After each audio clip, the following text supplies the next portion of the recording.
Hi students, இன்னைக்கு Socialism in Europe and the Russian Revolutionலேருந்து Socialism in Russia தான் பார்க்க போகிறோம். 1914 வரைக்கும் எல்லா பொலிட்டிக்கல் பார்ட்டிஸும் ரஷ்யாவில் இல்லீகலாக இருந்தது.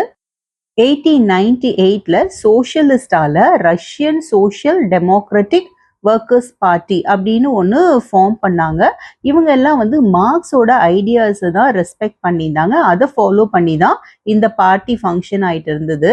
ஆனால் கவர்மெண்டோட பொலிசிங், கவர்மெண்ட் சூப்பர்வைஸ் பண்ணிட்டே இருந்ததுனால, மானிட்டர் பண்ணிட்டு இருந்ததுனால இந்த பார்ட்டியோட ஆப்ரேஷன்ஸ் எல்லாம் இல்லீகலா ஃபங்க்ஷன் ஆயிட்டு இருந்தது.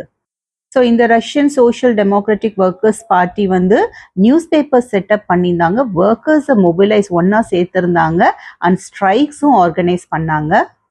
ரஷ்யாவில் பெசன்ஸ்க்கு ஒரு கஸ்டமரி ப்ராக்டிஸ் இருந்தது. என்னன்னா, லேண்டை பீரியாடிக்கலாக அவங்களுக்குள்ள டிவைட் பண்ணுவாங்க. இதை ரஷ்யன் சோஷியலிஸ்ட் அவங்க எல்லாம் நேச்சுரலாகவே சோஷியலிஸ்டாக இருக்காங்க அப்படின்னு ஃபீல் பண்ணாங்க.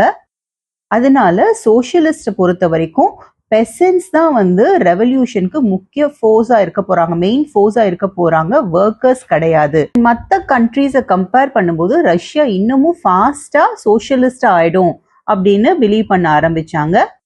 லேட் 19th சென்ச்சுரியில சோஷியலிஸ்ட் கண்ட்ரி சைட்ல ரொம்பவே ஆக்டிவா இருந்தாங்க. அண்ட் 1900ல சோஷியலிஸ்ட் ரெவல்யூஷனரி பார்ட்டி அப்படின்னு ஒன்று ஃபார்ம் பண்ணாங்க. அண்ட் இந்த பார்ட்டி பெசன்ஸோட ரைட்ஸ்க்காக ரொம்ப ஸ்ட்ரகிள் பண்ணாங்க. அண்ட் நோபல்ஸ் கிட்ட இருக்கக்கூடிய லேண்டை பெசன்ஸ்க்கு டிரான்ஸ்ஃபர் பண்ணணும் அப்படின்னு டிமாண்ட் பண்ண ஆரம்பிச்சாங்க. ஆனா சோஷியல் டெமோக்ராட்ஸ் சோஷியலிஸ்ட் ரெவல்யூஷனரிஸ் கூட டிஸ்அக்ரி பண்ணாங்க பெசன்ஸை பொறுத்த வரைக்கும்.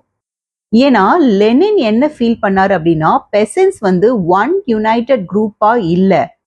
ஏன்னா அதுல சிலர் புவரா இருக்காங்க, சில பேர் ரிச்சா இருக்காங்க, சில பேர் ஒர்க்கர்ஸா ஒர்க் பண்றாங்க, லேபரர்ஸா இருக்காங்க, சிலர் கேபிட்டலிஸ்டா இருக்காங்க, ஒர்க்கர்ஸை எம்ப்ளாய் பண்ற மாதிரி.